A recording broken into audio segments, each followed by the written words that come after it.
Hi guys, welcome back to my channel, and today we have another may bago po tayong i-install na ROM. Ang tawag pong ROM nito ay H-Rom S20 port version 2. This is version 2, and actually this is an S20 port po para sa ating G7 Prime. And by the way, this is Y variant here. You can see here a Y variant. Luma ng device na to, napakaluma na guys, but try nating buhayin via custom ROM. So ang video natin today ay another ROM naman, H-Rom S20 port version 2. So again, open your phone into, or boot your phone into recovery mode by pressing power button, volume up, and home up at the same time. So after that, it will show like this in your screen, and then second step is do a wipe. Wipe your phone via here. Just tap the wipe and then format data and type yes and okay, and here we go, and then back, and then wipe again, advanced wipe. Click the Dalvik or ARC cache system vendor data internal storage and cache or cache. I don't know what's the correct term for that. Tapos swipe to wipe. And then hintayin nyo lang po ma-successful yung pag-wipe, and then back. So after nag-wipe na po kayo, no, be sure to downloaded already the Create Vendor version 1 and the H-Rom S20 port.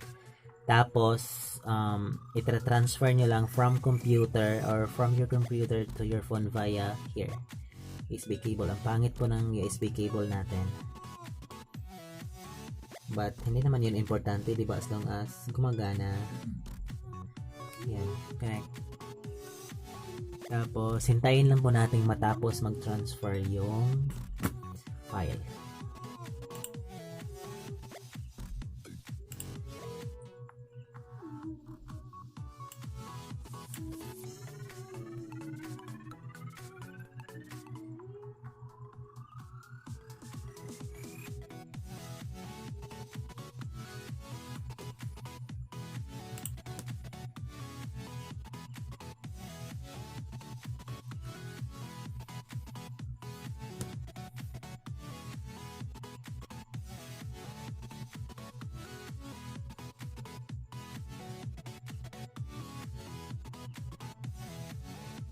Okay, so we are now done transferring the files, and we will unplug this USB. And then after transferring the files, check natin kung nandun na ba talaga sa phone natin yung dalawang files. Just click the install here, and as you can see here, Create Vendor and the ROM itself. So first, before installing guys, disclaimer, do this at your own risk, and don't blame me if you break your device or something. Just do it with yourself or be risky. Okay, here we go. Step 1, install first the Create Vendor.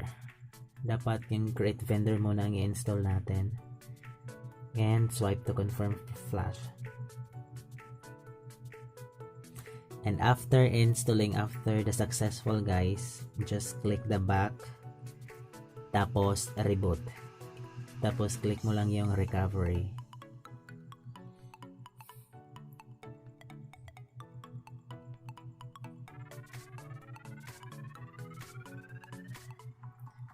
Yan, and then swipe to allow modifications, tapos click ulit natin yung install, and yung final installation guys is yung ROM S20 port version 2. Ito naman yung i-flash natin. Yan, hintayin nyo lang yung matapos, tapos mag-reboot kayo after.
So after done installation guys, dapat i-click nyo yung reboot system. Reboot system na kayo. Here. Pwede nyo i-install yung TWRP, pwede din hindi. So sa aking in my case, hindi ko na lang siya install. So i-click ko tong do not install. Yan. And hintayin nyo lang siyang mag-boot sa menu. Matagal-tagal po yan mag-boot, mga 10 to 15 minutes po yata, depende.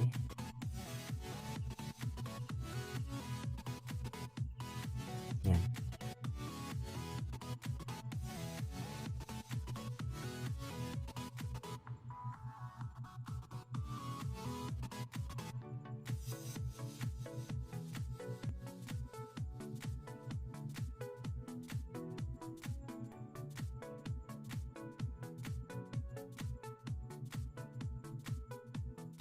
So ayan, successfully boot na po siya. And here, as you can see, pwede nyo i-change language po yan. Lagyan natin English. Yan. Let's go. And set up nyo lang po yung device guys. Just set up nyo lang po siya.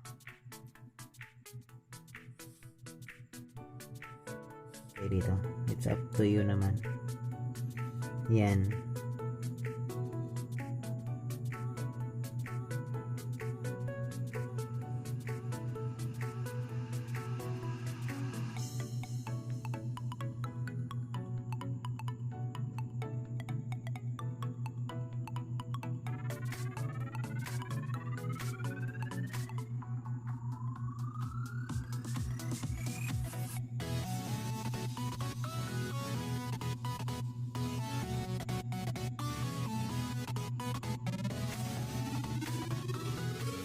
So, after done set up the device guys, i-check naman natin kung ano yung mga bagong features and mga bugs sa ROM na ito. So, una, tingnan muna natin yung Android version niya. So, proceed tayo sa settings.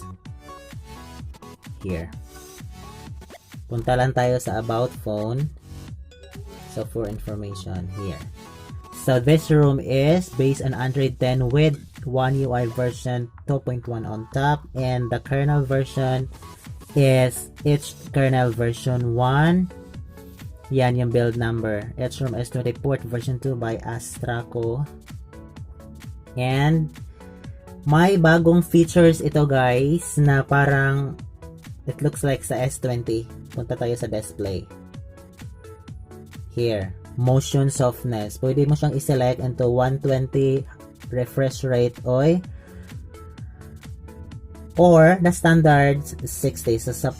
So dito sa akin ang ginamit ko lang is 60, pero pwede mo rin yung gamitin 120. Yan, mafe-feel mo talaga yung softness ng pag-scroll down and up. But in my case, I'll use the 60 para save ng battery, but it's up to you naman kung ano yung gagamitin mo, 60 ba or 120. And meron ding screen vivid, pwede mo rin siyang gawing natural, pero parang hindi naman siya nagwo-work, so it looks like a bugs. And also the blue light filter, I think bug din ang blue light filter kasi hindi siya gumagana even if naka-turn on na siya. And also you can select your desired screen resolution here in this room. Pwede siyang 720, pwede siyang Full HD or the QHD. Sa akin, Full HD lang muna ang gagamitin ko. And then also, may edge screen din siya. Or edge panel or edge lightning. So, edge panel, yan. Or ditong banda, yan. Yung makapal. Yan. And also, may edge lightning din siya, which is maraming effects, guys. Gusto mo yung style, ganon. Yan. Pwede kang mag-select dito ng iba-ibang effects. And navigation bar. Although, yung navigation bar dito is bugs din yata siya kasi hindi siya nagwo-work. Like, it already select the navigation buttons but hindi naman siya nakikita dito sa my bottom part. And sa full screen naman, parang okay lang. Yan. Gumagana yung full screen gesture. Pero pag navigation buttons, wala siya guys. So parang bugs lang siya. And next thing is the advanced features. Here, ang advanced features natin, may side key, which is yan, pwede kang pumili ng mga ganon. Screenshot, ayan, pwede mong mag-PNG. And also the screen recording settings guys, you can select here 1080p or 720p or 480p, decide mo lang yan. And then pwede rin maglagay ka ng selfie video size. Meron din siyang media sounds with mic or no sounds. And may video enhancer din siya, and yan. Wala na. So punta tayo sa notification panel niya or the here. Ito lang yung mga available niya na shortcuts, like always on display, pero parang hindi naman yata siya nagwo-work. Show always. Show clock. Okay. Show always natin.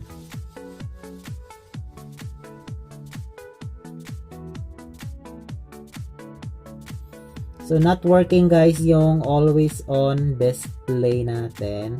And then, my edge lightning, quick share, Dolby Atmos, focus mode, dark mode. Yung dark mode guys is working siya. Yan. Pwede mo rin siyang disable.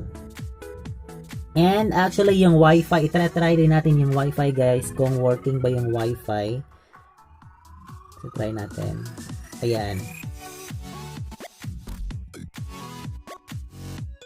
Yan, connected. Working po yung Wi-Fi guys. And next thing is yung Bluetooth. Kung working naman siya.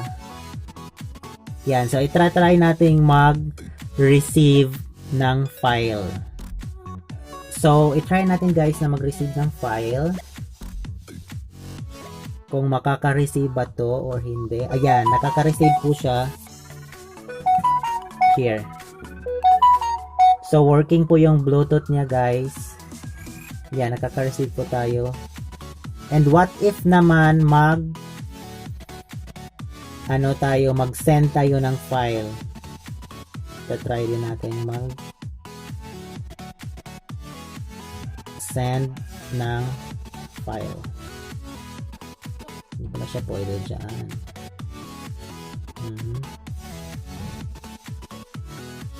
Yan. Try nating mag-send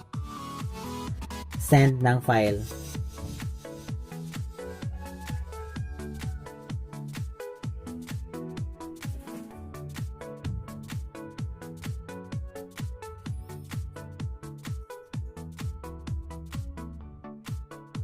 Yan. Nakita na niya. Try nating mag-send.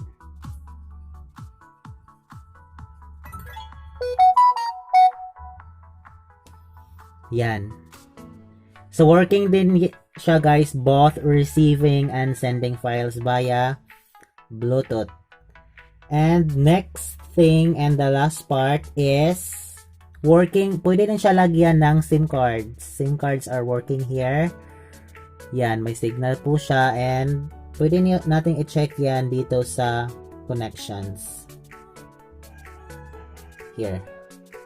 Yan. So, as you can see, I'm using a smart. Pwede mo din siyang, actually, wala lang siyang LTE only. 4G, 3G, or auto connect lang ang meron.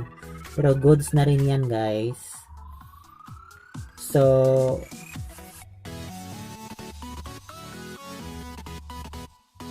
yan lang muna yung review natin. Hope you guys like the video. And don't forget to leave a comment or share this into your friends or anyone. And don't forget to subscribe, hit the notification bell for you to be updated whenever I upload video. See you next week or see you next video.